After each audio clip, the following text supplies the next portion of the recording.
Well, Nick, with inflation coming out at 9.1% last week, and I don't think it's going to get any lower anytime soon. Budgeting is very crucial for law enforcement. But when I hear the word budgeting, I just envision this boring, dreadful process when it comes to advanced budgeting. So what advice can you give all cops or anybody listening to this? Budgeting is that dreaded, I always call it the dreaded B word. And it's kind of ingrained into us that we don't like to budget. And there's a couple of reasons that we don't like to budget. The first is that a lot of times we view a budget as constricting, as it means we can't go spend stuff. It's kind of like your parents telling you can't do this per se. And the reality is a budget actually is the reverse of that. A budget will actually open the door to be able to spend more and spend more without guilt in that, with that sense. So it's not a dreaded word. It's actually a word that helps us. I always tell people, it doesn't matter where you're at in your wealth building process. I don't care if you're in debt up to your eyeballs, you're making more money than you've ever made, your bills are paid for. It doesn't matter where you're at. Everything starts with a budget. The number one question I get asked, because I deal with people that retire a lot, is, Nick, am I going to be able to survive on my retirement income? And my follow-up answer is always, well, what's your budget tell you?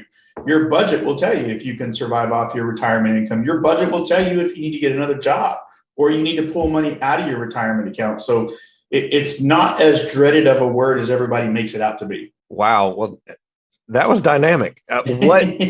What can we do to budget and make it practical and, a lifelong practice? Yep. So the first thing is we got to look inwards in, and especially if you're in a situation where you're struggling with money, you got to recognize that you're struggling with money, not because you're not making enough money. You're struggling with money because of yourself.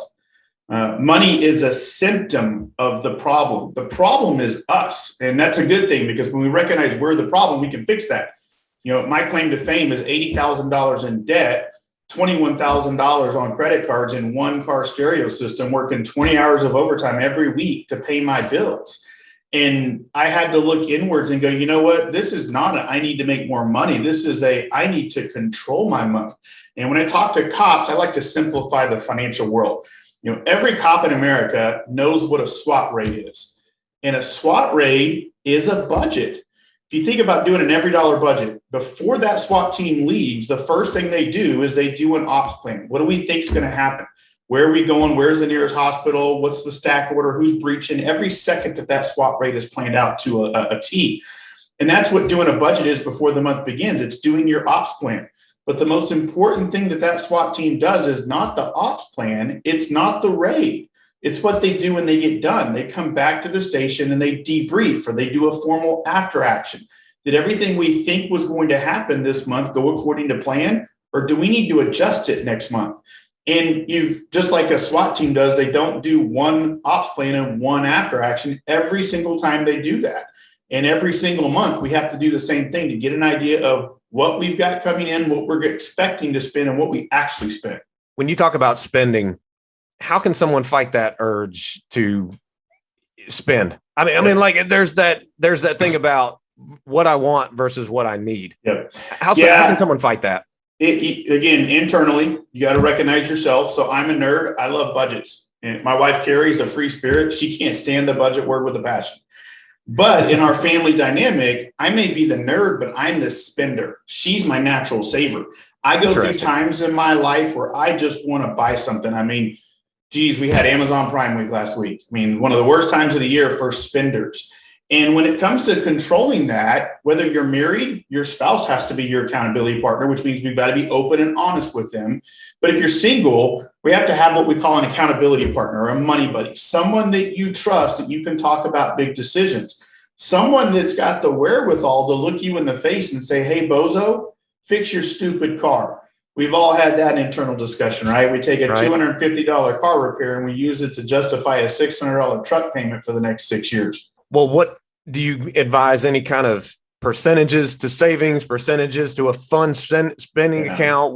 What's kind of a budget layout you would recommend? I don't really like the percentage game. A lot of people say you need to dedicate a percent to this, a percent to that. You really need to get an understanding of where your money's going and what your priorities are. Everybody's in a different situation. If you're like me, I was $80,000 in debt. When I first started doing a budget, the bulk of my percentage went to debt reduction. And then that shifts over time. I always tell people that once you really, fine tune and get gazelle intense focus and you become debt free with a fully funded emergency fund, it's time to shift your percentages and it's time to have some fun. And so some of my percent switched. And I always tell people that, when you're debt free with an emergency fund, maybe you go spend $150 on a steak and lobster this weekend. Why? Because you can. You've earned that right. And then as you start to progress through, we call our phases, we call it the 8 phases of financial training to mimic FTO phase. When you get to phase 5, which is save for retirement, save and invest for big purchases, and pay off your house early, well, we shift those percentages now to where we're dedicating a certain percent to that, ensuring that we have a percent going to fun as well. So it really depends on where you're at in your money journey. If the old adage, there's a lot of financial gurus out there. And one of the biggest things that I grew as a financial guru per se was when I started to realize that there is no cookie cutter approach to money. Everybody has a different situation, and you've got to really cater that situation to that own individual's situation. Yeah, very true. Well, speaking about an individual situation, I'm not speaking for me, but like many cops that I know, there's a lot of reliance on off-duty money, overtime gigs that are not guaranteed. I have seen officers on the verge of tears whenever an off-duty gig that they were earning at least $1,000 a month off of just totally get canned and reassigned to like a sheriff's department or back to someone else, like a security company. And these officers are in tears. I mean, they can't rely on this stuff. And also it's a lot of time away from family in addition to a hectic job schedule. What's your recommendation? I worked a lot of overtime, and I was that cop. I was in a situation where if I didn't work 20 hours of overtime every week, I couldn't pay my bills. And that's really scary in our industry because it's not a matter of if, it's when you get injured, and you can't work off duty when you're on light duty. Yeah. And, again, going back to the inner, I had to recognize I was the problem. One of the things I quickly realized is that in law enforcement, we have one of the best advantages with money versus any other industry. Because when it comes to making advancements and winning with money, we have that overtime and part-time. And so when I started to recognize that overtime was a mechanism to build my financial strength, not to increase my standard of living, I recognized that I could use overtime to pay off my debt in 2 years. And that's what we did. We paid $80,000 in debt and 24 months off. And then after that, I recognized, overtime can let me go on 4 vacations every year until I had kids, and that screwed everything up. But overtime helped me fully fund my wife's retirement accounts, and we had a situation in my department where we had our overtime budget cut really drastically, and all of us top overtime earners got called into basically the assistant chief's office in June and got said, sorry, guys and gals, you can only work 5 hours of overtime until October. And there were men and women that looked like ghosts hit them. Yeah. And when he got to me, he said, Nick, are you going to be okay? You work a lot of overtime. And I said, sir, thank you for for all due respect. Thank you for the vacation. And he goes, huh? I mean, you can imagine that wasn't the conversation he'd been having all day. And I said, that's what pays for my vacations, Chief. A couple of years ago, I bought a house. Remember that? Remember how I had to fully furnish the home? Guess what paid for my furniture? Overtime. And I was an overtime junkie. I worked 4,500 hours of overtime in the first 9 years of my career. And on November 1st of 2011, I quit working overtime cold turkey. Why? My son was born.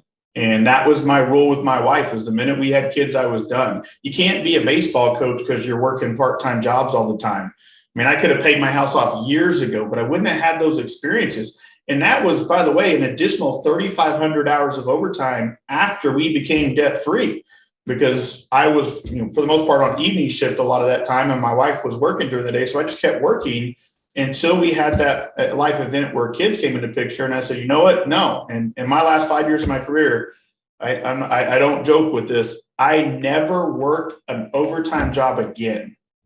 That is dynamic and very well said. And I applaud the heck out of you for putting your family first. When I was active in law enforcement, I heard it all the time, family first, but these cops were not putting their family first.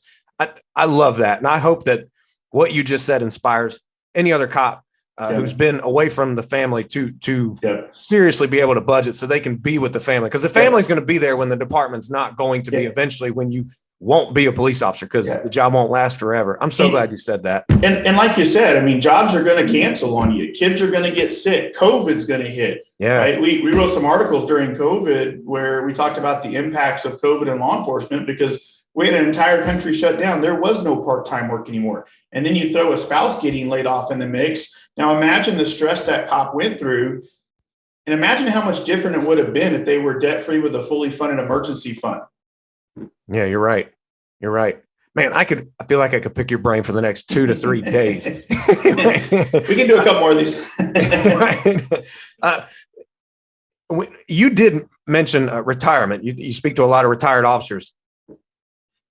I know you don't have a crystal ball. However, I've heard of certain retirement systems across the country. Not a ton. I don't know for sure, but should a police officer look into other forms of retirement other than a state-funded or system or something like that? What's your opinion? What's your advice? 100%. The number one thing I hate hearing cops say is, I don't need to do secondary retirement planning because I got a pension.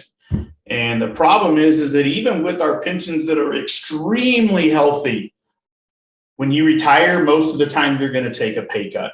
You know, the average person in Texas, where I'm from, with our system, my average cop that I see takes about a 25% pay cut.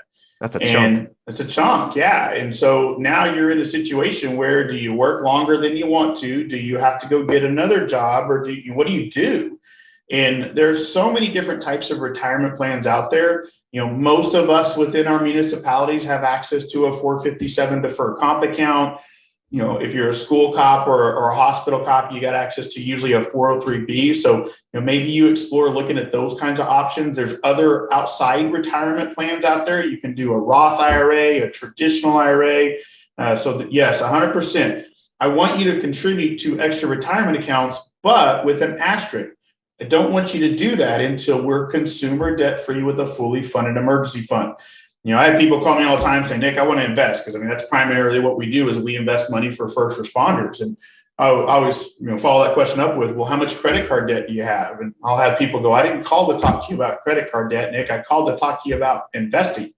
And my follow-up response is, why would we put money in the market when we've got credit card debt? I mean, we're trying to put money in the market hoping we get 10%, which probably isn't going to happen this year, while we're paying a credit card company 20%. That doesn't make sense. Let's pay our credit card off first and make a guaranteed 20% rate of return on our money. Then we can focus on retirement savings. Absolutely profound. Wow. Incredible. Especially when it comes to paying off that credit card debt first before investing. So glad you brought that up. That was absolutely. Yeah. You got to recognize there's a lot of marketing concepts in the financial planning world. And I have a section in my class that we teach that it's called How to Interrogate Financial Planners. Because we're all in business, we all want to make money. And oftentimes we create marketing programs or sayings that are more designed to get you to invest because it helps us make money than do what's best for you. And that's why we focus so heavily on the wellness space first, because we've got to get your wellness space first before we invest, because then we are investing for the right reasons. Oh, absolutely. And not to take away from you, but I love to give credit to where credit's due. Millionaire Secrets of the Millionaire Mind by T. Harv Eker. And that book is where it all made sense to me. First off, where it was just like, it starts with you internally. Just like you said in the beginning of this interview, it really starts inside with you. Yeah. There's a really good book called Everyday Millionaires. It was written a couple of years ago. It was the largest study of millionaires ever conducted. Over 11,000 millionaires surveyed, and the statistics in that book are insane. A third of the millionaires interviewed never made $100,000 in any given 1 year of their entire life. Top three careers: engineer, CPA, teacher was the third most common career. 98% came from the lower and middle class. They were first generation rich. 97% didn't inherit money to become millionaires. 79% never inherited money. And so you can win as a cop when it comes to money, but you've got to believe. One of my favorite quotes is whether you think you can or you think you can't, you're 100% correct. You got to believe you can win with money, because I'm here to tell you the little guy can. Absolutely. Yes, they can. Definitely. Well, this is just the beginning for those watching and listening. How can people find you? How can people get help? Yep. You assist police officers, so where's the backup? Yep. So you can check up our website is www.financialcop.com.